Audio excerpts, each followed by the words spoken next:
turnovers. They scored on just about all of them. So those are things that we can control, and if we're able to control those things, we come out with a win. But you come in here, you work your ass off, and prepare for the next game. When KZ goes out, how much does the game plan for what you guys do? How much does that shift or change? When KZ goes out, yeah, like with foul trouble. It's always a next man up mentality. Obviously, he's a great defender. He's long. He's active, but someone else comes in the game, we're still trying to, as a team, get deflections and disrupt their offense as much as possible.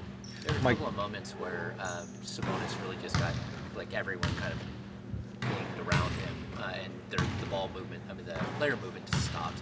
Are you guys still learning how to play with big like that? Yeah, you want to, give him space to do what he does, and being as far as being a scorer, but when teams are, collapsing on him and clamping down, you want to be able to give him outlets and cut and just be in his vision so that he can make the pass, because if you're there, he's going to throw it. So we just have to be there more often so that even if he doesn't see it, he trusts that someone's there. That's more on us than it is him. What's Mike's message been to you personally and to the team as a group since the other night? To me personally, it's been, be that guy offensively and defensively. He called one timeout literally just to tell me that. And then just as a team, control what we control. He thinks we didn't play well, and we still ended with, I think, the most passes in the league in that game and 27 assists. So statistically, it wasn't a terrible game, but like you said, from what we've done in practice and what we've done in the preseason, we could be a lot better. What's the mindset going into this double-double with the Clippers and then a tough one again on the road? I'll just go in, continue to try to be physical without fouling, and offensively, it's really take care of the ball, but play the way that we played. I think we got good shots, but like I said, just the turnovers, they start to pile up. And you're a Kentucky guy. How excited are you to see John back out there on the court? It's great. It's great. Whenever I committed, Washington was playing in Houston, so he ended up coming to one of my games while he was there and while I was still in high school. So we still have that relationship, and try to talk every now and again. And it's great to see him healthy and back on the floor. I think people say it, the NBA is better when guys obviously aren't hurt, and someone who's been an All-NBA player, a guy who's been an All-Star, when he's back on the floor, I think it makes the game much better. Contact practice today, how'd Keegan look to you?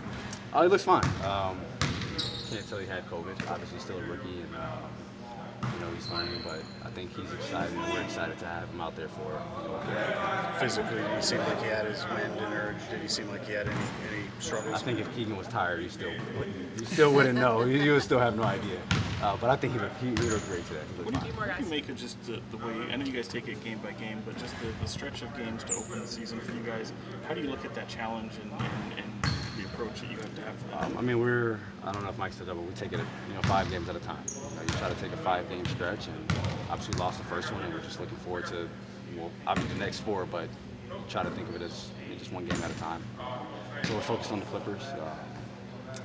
That's pretty much how we're looking at it. After that, it's not what we're worried about right now.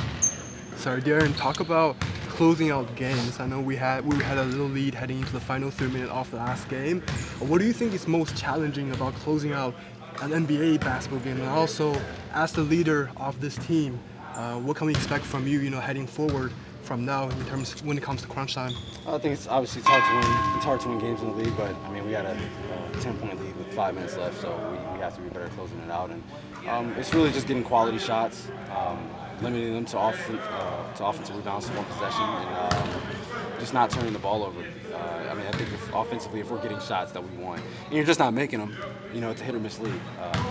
But once you're turning the ball over and they're getting second chance points, those things start to pile up. And, those are things that we can't allow to happen. You talked about working on your shooting off-ball movement coming into the year. I think it was 5 and 9 that game 1. How good did it feel to see those go down in game 1? Well, it was great. For me, it's continued not to settle as far as shooting jumpers, but when they're going in, I think it helps the team. And Portland started to switch their coverage throughout the game, and like I said, that's why I turned the ball over, because I think half my turnovers were just I dribbled and the ball just went somewhere else.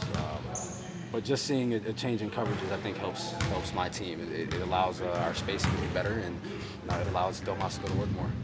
Leo, last one.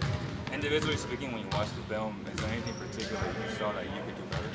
Yeah, I mean, like I said, taking care of the ball, and also when I'm not guarding, one of those guys, as far as this last game with like not guarding either Anthony or Dame, it's being alert because you have teams like that have dynamic scorers, like going into this game with PG and Kawhi, when you're not guarding those guys, everybody else is moving, everybody else is cutting, so just being able to be alert for when their drives, you have to continue to see ball and man because those easy buckets get the rest of their team going.